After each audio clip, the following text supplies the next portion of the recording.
आज हम एक बहुत ही गहरे सवाल में उतरने वाले हैं। हम देखेंगे कि एक प्राचीन ग्रंथ का सिर्फ एक श्लोक, एक अकेला वाक्य कैसे हमारे आज के सबसे बड़े मानसिक द्वंद्वों के रहस्य खोल सकता है। ये एक ऐसा सवाल है ना, जो हम सबकी जिंदगी में कभी न कभी दस्तक जरूर देता है। तो चलिए इसी सवाल को दिल में रखकर गीता के इस एक श्लोक के समंदर में उतरते हैं। जरा उस पल की कल्पना कीजिए, कुरुक्षेत्र का विशाल मैदान, दोनों तरफ सेनाएं आमने सामने खड़ी हैं और हवा में एक अजीब सी भारी खामोशी है।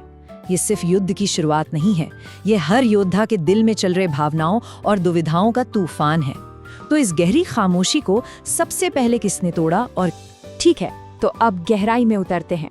उस एक पल के मनोविज्ञान को समझने के लिए हमें सबसे पहले उस श्लोक को उसके मूल रूप में देखना होगा जिसने उस खामोशी को चीर दिया था। इसे बस ध्यान से सुनिए, इसके कंपन को महसूस कीजिए। तस्य संजनयन हर्षम कुरु वृद्धः पितामह सिंहनादम विनद्योच्चै शंखम दद्मौ प्रतापवान। इन शब्दों में एक अद्भुत शक्ति है। अब आइए इसके अर्थ की परतों को एक एक करके खोलते हैं। देखिए, यहाँ हर शब्द में एक पूरी कहानी छिपी है। संजनयन हर्षम, इसका मतलब क्या हुआ? किसी के दिल में खुशी पैदा करना। और वो शब्द देखिए, सिंहनादम, शेर की दहाड़। ये सिर्फ एक आवाज नहीं है, ये एक इरादा है। तो जब हम इन सारे शब्दों को एक साथ रखते हैं तो मतलब ये निकलता है, भीष्म ने दुर्योधन को खुश करने के लिए शंख बजाया। लेकिन क्या बात इतनी ही सीधी है, या इस एक काम के पीछे भावनाओं का एक पूरा समंदर छिपा हुआ है?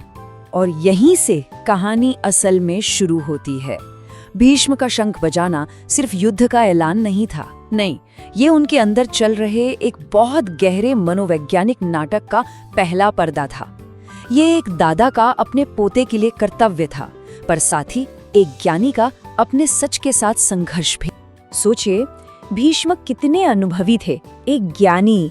वो दुर्योधन की आंखों में उसके चेहरे के पीछे का डर साफ पढ़ सकते थे।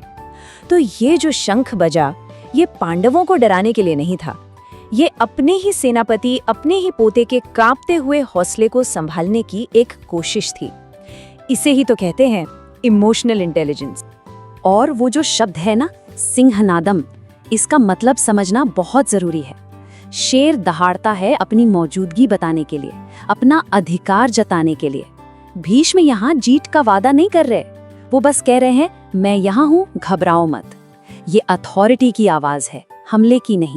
तो हम पहुंचते हैं इस श्लोक के बिल्कुल केंद्र में, उसके दिल में, और वो है भीष्म का संघर्ष। एक तरफ है कर्तव्य और दूसरी तरफ है उनका अपना सच, उनका धर्म। और यही टकराव इस एक पल को इतना यादगार, इतना टाइमलेस बना देता है। ये दो दुनियाएं हैं जो एक ही इंसान के अंदर है। उनका बाहरी एक्शन, शंख बजाना, वो कर्तव्य है, वचन का पालन है, पर उनका अंदर का ज्ञान, उनका धर्म चीख चीख कर कह रहा है कि ये रास्ता तबाही का है। वो एक ऐसी लड़ाई लड़ने जा रहे हैं जिसे वो दिल से कभी जीतना ही नहीं चाहते। और ये कोई अटकलें नहीं है। महाभारत में आगे जब भीष्म बाणों की शैया पर होते हैं, वो खुद इस दर्द को बयान करते हैं। आज जो ये शंख बजा है ना, ये उसी आने वाली त्रासदी का पहला बीज है। अब सवाल ये उठता है कि हजारों साल पुरानी ये कहानी आज हमारे लिए क्या मायने रखती है? सच तो ये है कि भीष्म की दुविधा सिर्फ उनकी नहीं थी, ये हम सबकी कहानी है। हम सब कभी न कभी कर्तव्य की जंजीरों और सच की आवाज के बीच फंस जाते हैं। सोचिए, किसी ऑफिस का एक सीनियर लीडर, उसे पता है कि ये प्रोजेक्ट फेल होगा, पर टीम का हौसला बनाए रखने के लिए उसे सबके सामने कहना पड़ता है, हम ये कर लेंगे। उसका वो मोटिवेशनल भाषण भीष्म के शंखनाद से अलग नहीं है। बाहर से ताकत, अंदर से टूटा हुआ मन। और ये कोई एक किताब की बात नहीं है, ये एक सार्वभौमिक सत्य है।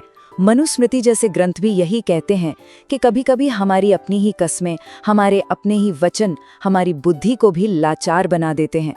भीष्म इसके सबसे बड़े और शायद सबसे दुखद उदाहरण हैं। तो इस एक श्लोक की गहरी यात्रा से हम कौन से सबक अपने साथ ले जा सकते हैं?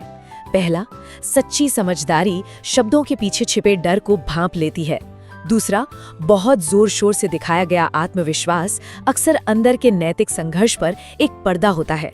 और तीसरा, जो बहुत जरूरी है, बड़ों को, सीनियर्स को अक्सर अपने शक के बावजूद दूसरों को हिम्मत देने का बोझ उठाना पड़ता है। और आखिर में सबसे बड़ा, सबसे गहरा सबक, जब आपका कर्तव्य आपके धर्म के, आपके अंदर के सच के खिलाफ खड़ा हो जाए, तो अंत हमेशा त्रासदी ही होता है। भीष्म का पूरा जीवन इस एक लाइन का सबूत है।